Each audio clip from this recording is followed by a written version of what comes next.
Thank you very much, everyone. It's a great honor to be with the President of South Africa, President Ramaphosa, and he is a man who is certainly in some circles really respected, other circles a little bit less respected, like all of us, in all fairness, like all of us. We all like that. We also have a few of my friends. Ernie Els, a great golfer. He's a truly great golfer. And Retief Goosen, who's another really, we call him really a great golfer too, Ernie, right? You two guys are fantastic. And we could add Gary to the group, Gary Player. What a group of golfers South Africa's had. Yes, yes. There must be something in the water, right? It's something good. These two guys are unbelievable. It's the water, sir. Yeah, Gary's Gary. And David Frost, also another one that I know is such a great one. Indeed. Was he as good a putter as they say, David? He's a putter. He's a putting machine, right? Absolutely. But he's another one. So something very good about South Africa in golf, and golf is still doing great in South Africa. And they have young players, I hear, coming up that are going to be very good. But it's an honor to have you here, and my friend, it's an honor to have you, one of the greatest businessmen in South Africa and long beyond. Thank you for being here. It's a very, very great honor. Appreciate it. So we're going to be discussing certain things. As you know, we have the G20 is going to South Africa. When is that going to be? In November. In November. And thereafter, I hand over to you.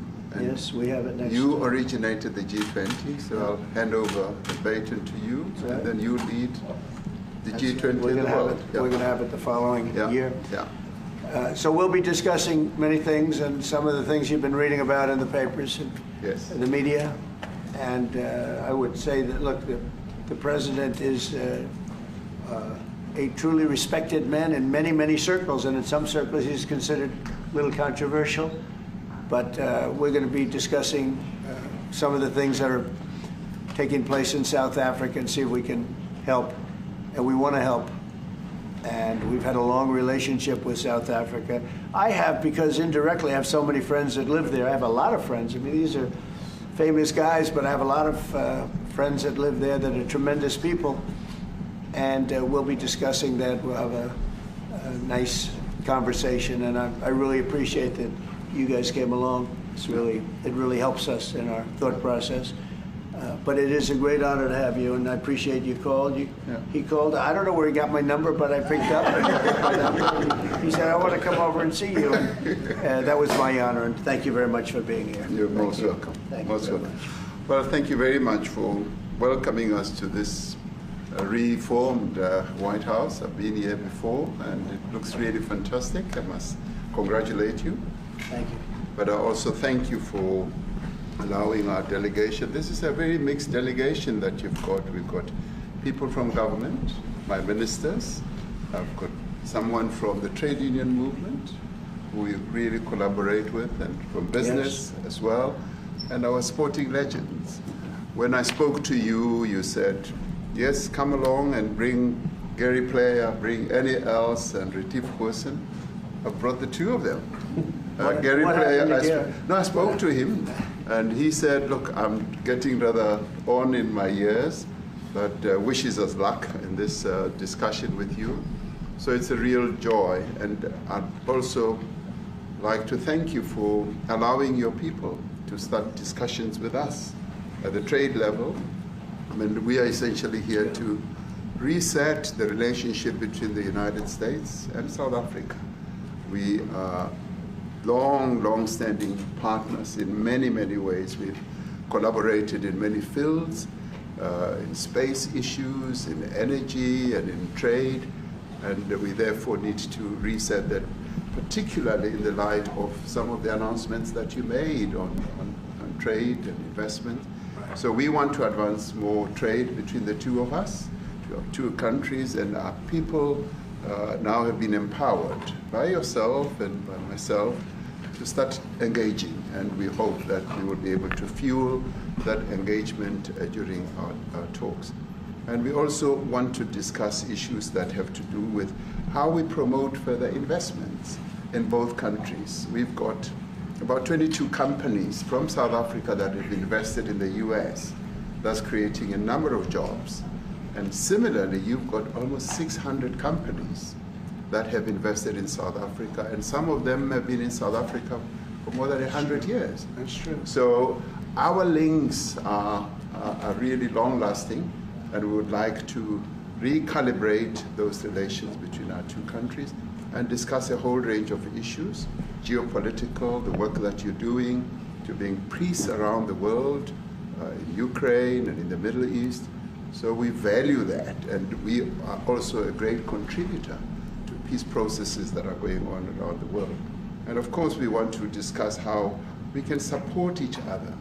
You are a much bigger economy than we are. We're just a tiny economy, but we rely on each other on a number of issues. We've got critical minerals that you want to fuel the growth of your own economy and reindustrialize. So we have that on offer, including rare earth minerals. So all that combination of opportunity and the products that we buy from you, as well as what we sell to you, I believe makes up a really good and powerful relationship, which we need to strengthen, which we need to engender. And that is really what has brought us here. And we are really privileged to have, great South Africans in the mix. As you said, you'd like to see them as well. And I brought you a really fantastic golf book. Weighs 14 kilograms. Oh, that sounds good. And it showcases the golf courses in our country. Johan Rupert wrote preface, so did Annie Els. And I want to showcase our golf courses. You might remember when I spoke to you, and we spoke about golf, you said I should start practicing. And I've started practicing, President, so I'm ready. But let me end just the introductory remarks by thanking you. You may not recall that 5 years ago I spoke to you during the COVID period. Right. And it was at a time when the whole world was going through a really cathartic moment. Right. And we asked for assistance, and you were able to assist us with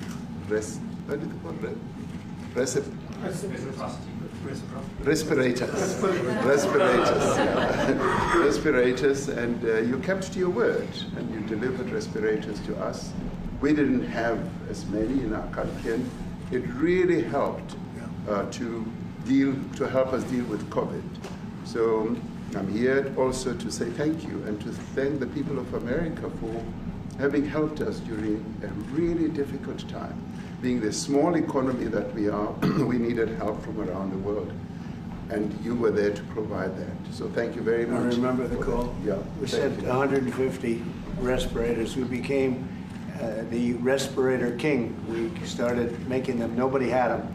We had very few of them. That's right. But they were very helpful. But we sent 150, and I appreciated the letter. You wrote me a letter. That's right. Yeah. Thank you. Yeah. I appreciate that very much. Thank you very much for that. It really touched my heart after I spoke to you, and you delivered. So, great honor. Thank you very much indeed. Yeah. Any questions, please? Mr. President, you welcome white Afrikaner refugees here. Can you explain to Americans why it's appropriate to welcome white Afrikaners here when other refugees like Afghans, Venezuelans, Haitians have all had their protected status revoked?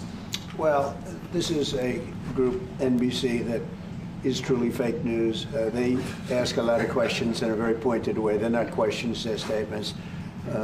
We've had tremendous complaints about Africa, about other countries too, from people.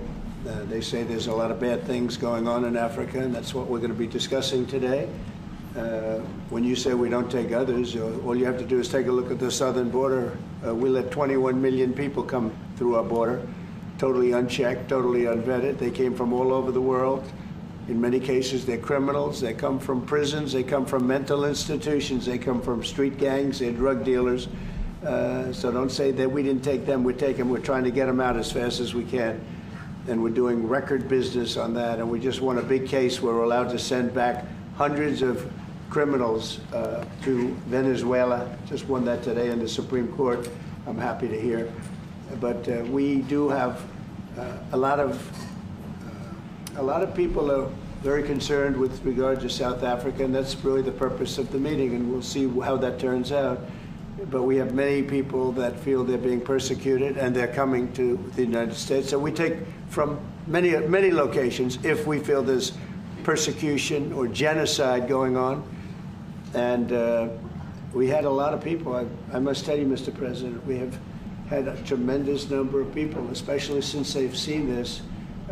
Generally, they're white farmers, and they're fleeing South Africa, and it's a very sad thing to see. But I hope we can have an explanation of that, because I know you don't want that. It's a kind of a different meeting. Normally we have meetings, we talk about trade, and we'll be talking about trade and other things. But that certainly will be a subject that comes up. Yeah. Yes, please. Brian? Thank you very much. I'd like to get your thoughts on Letitia James. Director Polte, according to him, Letitia James says that the alleged mortgage fraud was simply a mistake. I want to get your thoughts on that. She put down that her father was her husband in order, and this is very similar to, I guess, the false attacks they had on here. Well, I don't know what it is currently, but Letitia James, who's the Attorney General of New York State, it seemed, I'm not involved in that at all. I know that it's being handled by various groups, I guess, but it's major fraud, mortgage documents, and fraudulent everything. Yeah, I think she said the father was her husband, which she had to have a husband, or so she chose her father, and she put it down, and she had didn't she sign in Virginia, yet she said she lived in Virginia, yet she's the New York State Attorney General. She did that for tax reasons, so she could take advantage of taxes. And she had the wrong number of units. She had a much different number, which wouldn't have allowed her to qualify and scam the government. So I don't know. I think she's very bad for New York, but I really don't know too much about it, but I appreciate the question. Yes, thank you very much. Yes. Mr. President, for you to be convinced that there's no genocide. Please. Thank you, Mr. President. So May 25th will be the celebration of Africa Day, which pretty much a lot of celebration will be taking place around the world, including here in the United States. What is your message to the entire African continent, African people, in this important occasion? Well, I want to see peace, and I want to see happiness. I want to see health, and you have incredible land. There's tremendous value. A lot of countries don't have that value in the land, the value you have. We have a situation, I think you probably heard about it. We've done, through some very talented people, help settle a war that's been raging for years, Rwanda and the Congo. And I think we've done it. Believe it or not, I think we've done it. And could you just say a few words about that, my friend? Yes. A couple of weeks ago, we signed, the two parties signed a declaration of principles in which they've agreed on the way forward. And they have both submitted draft peace agreements, and we have put together one that incorporates both of their suggestions, and we've given it to them. So we're in the process of finalizing Looking this. Looking good, right? Looking very good. No, we have to thank you for even those efforts, because the African continent, particularly SADC, our Southern African Development Community, has for years been seeking to foster peace in the Democratic Republic of the Congo. So all efforts, including those from outside the continent and inside the continent, are really worthwhile. We are removing our troops from there so that peace can then prevail in that whole area. And we hope that with the support of the international community, we will really have peace in that area. It's so vital, it's so important for the whole region. Well, we sent our people there, and I think we did a very good job, as headed by my friend, and that was great. That was great. I mean, I'm just hearing phenomenal reports, because all I'm hearing is death, and they're chopping heads off, and it's horrible over there.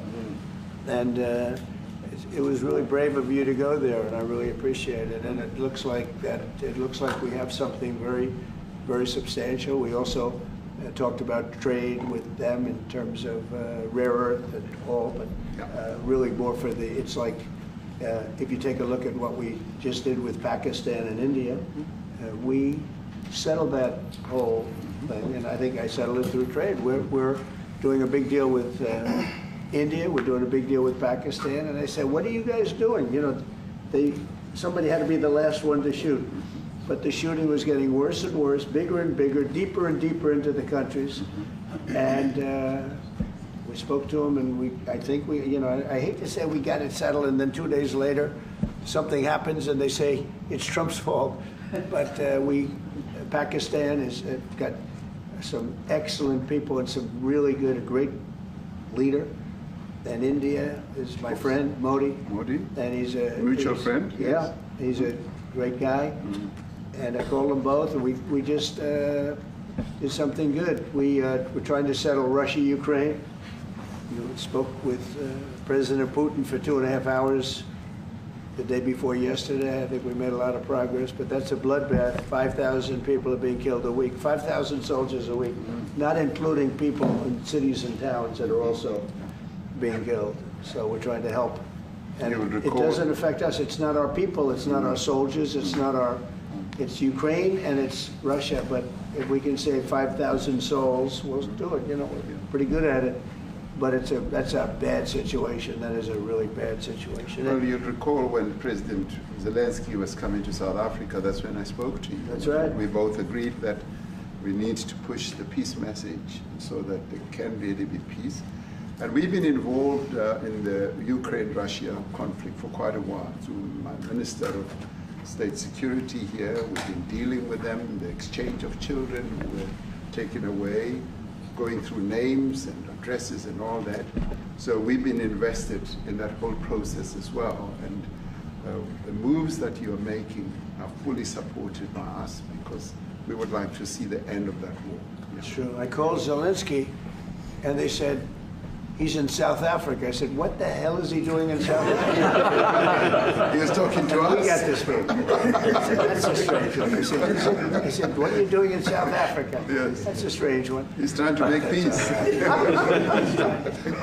We're taking him. You know, we were lucky because we had the great Nelson Mandela who taught us how to create peace, to make peace.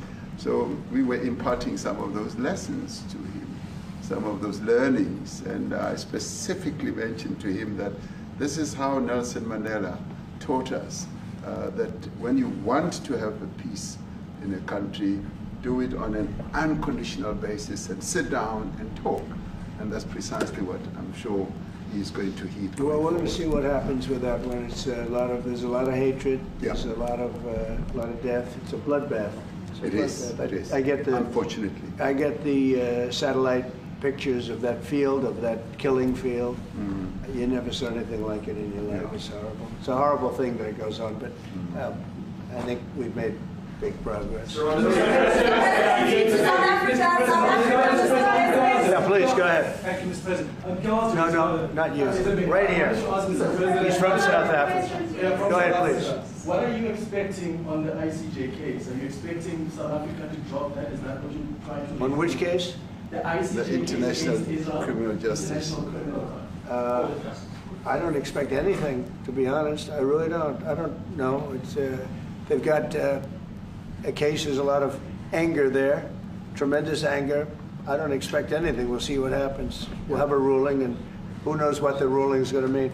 Yeah. On that subject of Gaza, Mr. President, are you going to be speaking to Prime Minister Netanyahu about Israel's renewed offensive there? There's been a lot of concern from European countries. The Pope has expressed concern. Are you going to be asking Prime Minister Netanyahu to tone down the offensive in Gaza to let more aid in? Was that a question or a statement? It's a question. This guy, you never change. Mr. President, this time, what Please. would it take for you to be convinced that there's no white genocide in South Africa? Well, I can answer that for the President. It's for him. No, seriously. I'd rather have him answer. Yeah, I'd rather answer that. It will be. Our president will respond to you. Yeah, let me. Thank you, Mr. President. It will take President Trump listening to the voices of South Africans, some of whom are his good friends, like those who are here. When we have talks between us on the around the quiet table, It will take President Trump to listen to them. I'm not going to be repeating what I've been saying. I would say if there was Afrikaner farmer genocide, I can bet you these three gentlemen would not be here, including my Minister of Agriculture. He would not be with me. So it'll take him, President Trump, listening to their stories, to their perspective. That is the answer to your question. But, Mr. President, I must say that we have, wait. We have thousands of stories talking about it. Sure. And we have documentaries, we have news stories, and that. Is Natalie here, somebody here to turn that? I could show you a couple of things, and it has to be responded to. Yeah, sure. Let me see the articles, please, if you would, and turn the lights down, and just put this on. It's right behind you, Johan. There's nothing this parliament can do.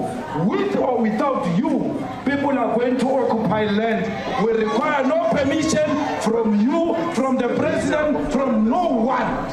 We don't care. We can do whatever you want to do. Who are you to tell us whether we can occupy land or not? We are going to occupy land. Yeah. South Africa, occupy land. That's who we are. Can we drop our membership from this useless parliament? Yes, Honorable Member. Must never be scared to kill. A revolution demands that at some point there must be killing, because the killing is part of a revolutionary act. Shoot to kill. Namaza. Kill the poor, the farmer. Kill the poor, the farmer.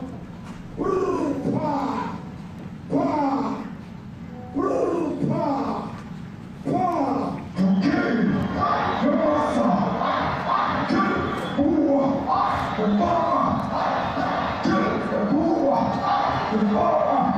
The mayor of DJ in PE is a white man. So these people, when you want to hit them hard, go after a white man. They feel a terrible pain because you have touched a white man. Not because Mashaba and Soli will not be touched. They will be touched, no one. But we are starting with this whiteness. We are cutting the throat of whiteness. Shoot to kill. Yamaza. Kill the brewer, the farmer. Kill the brewer, the farmer. Pa, pa, pa. Shoot to kill. Yamaza. Kill the brewer, the farmer. Kill the brewer, the farmer.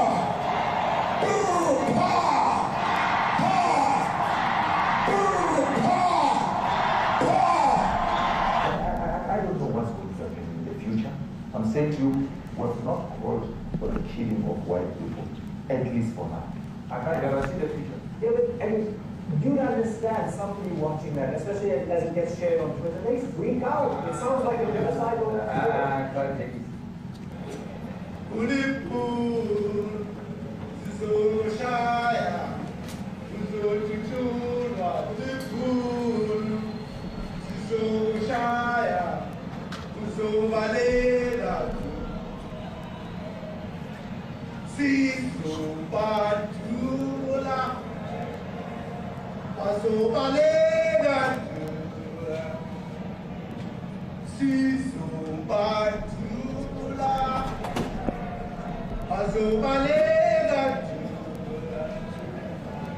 Who will expropriate land without compensation, whether they like it or not. If they object, they can seek refugee in America.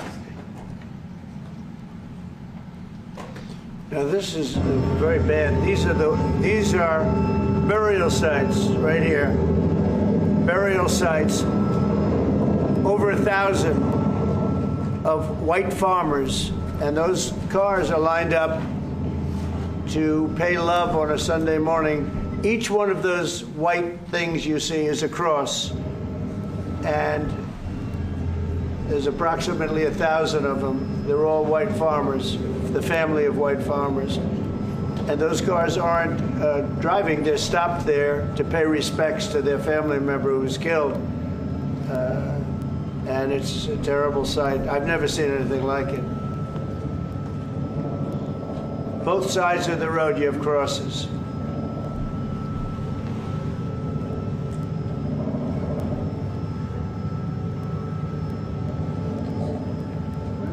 Those people were all killed. Have they told you where that is, Mr. President? No, I'd like to know where that is, because this I've never seen. But, okay. I mean, it's in South Africa. That's where. We need to find out.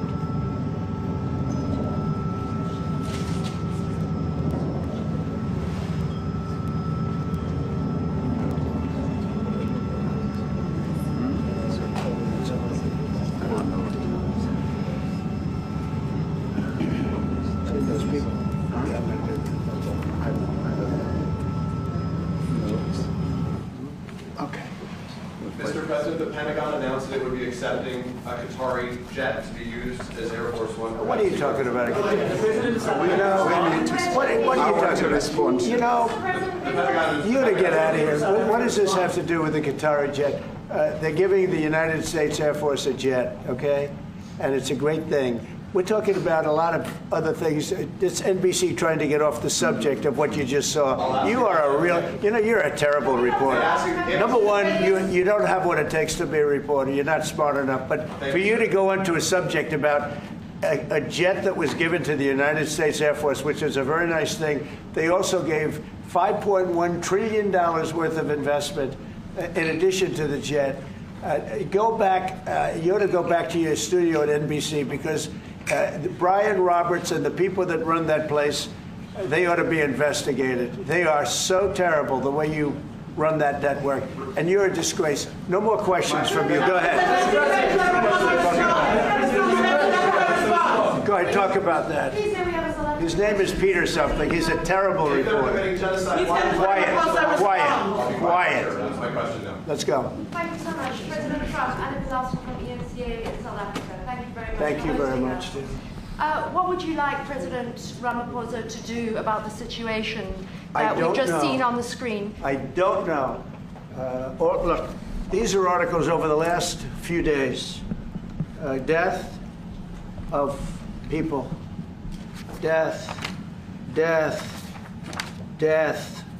Horrible death. Death. I don't know. To pick anyone, white South Africans are fleeing because of the violence and racist laws. And this is all, I mean, I'll give these to you. So when you say, what would I like to do? I don't know what to do. Look at this. White South African couples say that they were attacked violently. And, President Trump, when will you go and see for yourself if it is? well, I could do that. Look, here's burial sites all over the place. These are all white farmers that are being buried. And he asks about a jet that was given. You ought to be ashamed of yourself. You know, you are so bad. You're such a bad reporter.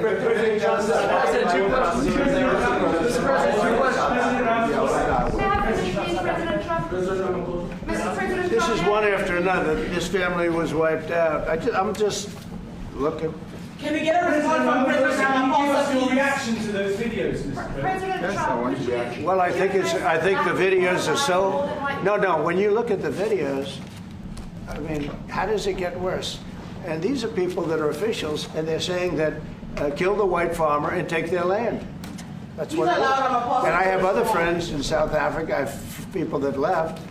One in particular that says you can't go there. He said they want to take your land. They take your land and they kill you.